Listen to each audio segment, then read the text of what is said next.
D'une rive à l'autre et focus sur la Méditerranée. Premièrement, dans sa version institutionnelle et politique, en l'occurrence l'Union pour la Méditerranée, et deuxièmement, loin des terrains politiques, la construction et le travail pour le rapprochement entre les deux rives dans ce qu'elles ont de positif.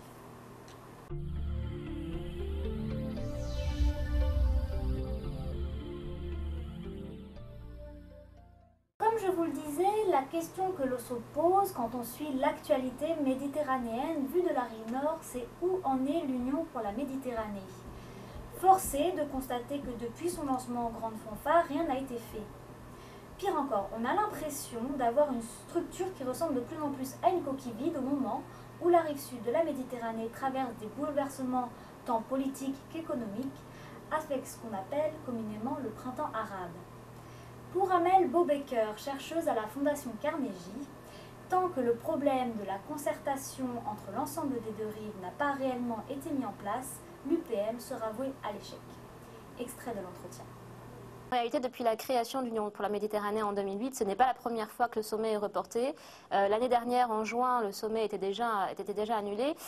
Tous ces obstacles, en réalité, prennent naissance avant la création de l'Union pour la Méditerranée, puisque les vieux problèmes qui existaient déjà dans le processus du partenariat euro-méditerranéen, tels que le conflit à Chypre, le conflit israélo-palestinien, le conflit sur le Sahara occidental, le problème de concertation entre les pays arabes existaient déjà dans le processus euro-méditerranéen.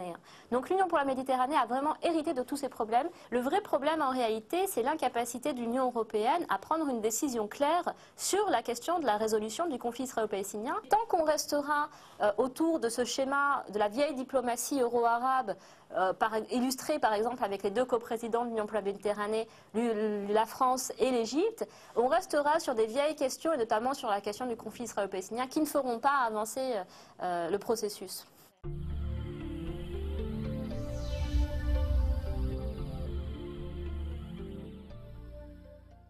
Monsieur Michel Vauzel, ancien garde des Sceaux de François Mitterrand et actuel président de la région PACA, région méditerranéenne par excellence, dans l'entretien qu'il nous a accordé, fait lui aussi constat d'une Méditerranée politique en état de léthargie au moment où la rive sud est en pleine ébullition.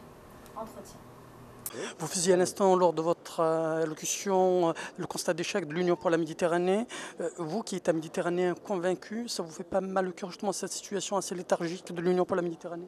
Ça me fait pas mal au cœur, ça me blesse profondément parce que je crois à la Méditerranée de tout mon cœur. Je pense que nous avons un fond éthique et esthétique commun et que l'Europe sans la Méditerranée ne sera pas la grande puissance qui est nécessaire, non pas pour régner sur les autres, mais pour apporter une voix différente de celle des États-Unis, de celle de l'Inde ou de celle de la Chine. Et l'Europe sans la Méditerranée sera trop faible. Donc c'est une nécessité. De plus, nous avons une communauté de destin. Il n'y a pas de destin pour une Europe qui tournerait le dos à la Méditerranée et qui considérerait comme ennemies ou dangereuses les populations du sud et de l'est de la Méditerranée. Notre sort est lié. Il y a la moitié de la famille qui est à Alger, la moitié de la famille qui est à Marseille. Comment voulez-vous que nous disions nous sommes voisins? Non, nous cohabitons. Donc si on n'a pas comme moi le cœur méditerranéen, au moins peut-on avoir le souci d'une bonne gestion de l'espace européen et méditerranéen en reprenant encore, en remettant l'ouvrage sur le métier. Et là, malheureusement, après l'échec de la première conférence de Barcelone, une nouvelle blessure pour Vauzel le Méditerranéen, si j'ose dire, c'est cet échec de l'UPM qui n'a pas pu tenir de conférence maintenant depuis la conférence fondatrice. Et puis on a l'impression que ça n'intéresse plus personne. Eh bien moi, je ne peux pas accepter ça. Et donc, sur ce plan-là, je continuerai à mener ce qui nous a fait repérer au niveau mondial. C'est comme ça que j'ai été élu président de l'Assemblée mondiale des régions. Je continuerai à mener cette politique de coopération décentralisée depuis le Maroc, l'Algérie, la Tunisie, l'Égypte, la Palestine, Israël, le Liban, etc. Tous les pays, avec naturellement la Grèce, l'Italie et l'Espagne, les grandes régions comme la Catalogne, comme l'Andalousie, comme la région de Naples, comme la région de Toscane. Nous travaillons la main dans la main et nous faisons un travail qui n'est pas très spectaculaire, mais année après année, nous tissons des liens entre les chefs d'entreprise, entre les dirigeants, les walis, les gouverneurs, les présidents, les fonctionnaires, les universitaires, la jeunesse sportive, les hommes d'affaires. Et tout ce travail, un jour, eh bien, nous l'apporterons dans la corbeille de ce qui, j'espère, sera alors l'Union pour la Méditerranée. On a l'impression que ça fonctionne sur le terrain, que ça a du mal à tenir. La réponse à la mondialisation, c'est ce qu'on appelle d'un mot complètement barbare, la glocalisation. C'est-à-dire le global doit recevoir sa réponse par le local. Et la grande réponse que nous avions définie à la conférence des Açores, la région Provence-Alpes-Côte d'Azur, avec les Nations Unies qui étaient co-organisateurs, c'est la réponse à la mondialisation passe en partie, mais passe par la régionalisation. Donc je regrette beaucoup la loi qui sera appliquée peut-être en 2014 et qui va réduire les régions à peu de choses. Merci, Monsieur le Président.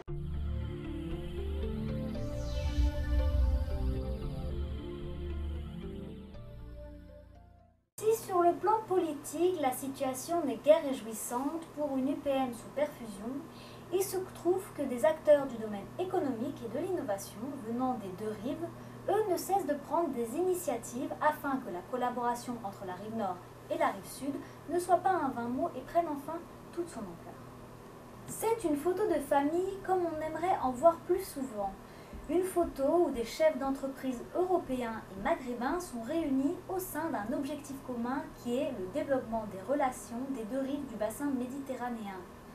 Réunis dans la cité phocéenne à l'initiative de l'IRD, Institut de recherche et de développement, et dans la pépinière d'entreprises innovantes Marseille Innovation, ces entrepreneurs de développement de nouvelles technologies étaient tous là pour récompenser les 3 lauréats originaires du Maghreb, porteurs de projets à la fois innovants et surtout pouvant créer des emplois dans la rive sud, comme nous l'explique l'un des lauréats. L'une des caractéristiques de notre projet, c'est que le marché visé est le marché européen, mais que l'entreprise en soi, les développements, la production se fera en Algérie.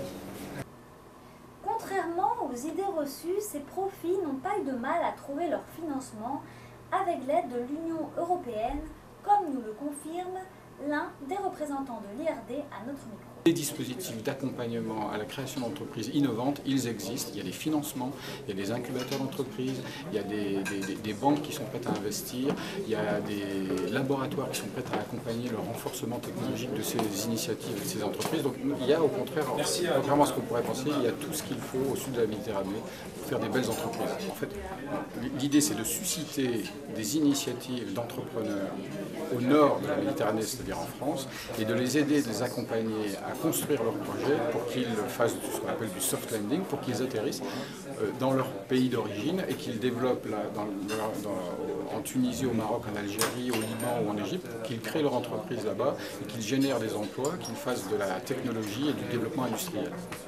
Plusieurs institutions internationales, des bailleurs de fonds sont présents ici, donc on pense qu'ils vont accompagner la suite du programme auquel on veut donner beaucoup plus d'ampleur. L'idée c'est d'accompagner une centaine de projets sur quelques années, donc c'est vraiment, et pour que ça génère plusieurs milliers d'emplois, donc c'est vraiment un projet très ambitieux et donc qui va être de l'ordre de 3 à 4 millions d'euros. Un discours à l'image de la photo de famille méditerranéenne.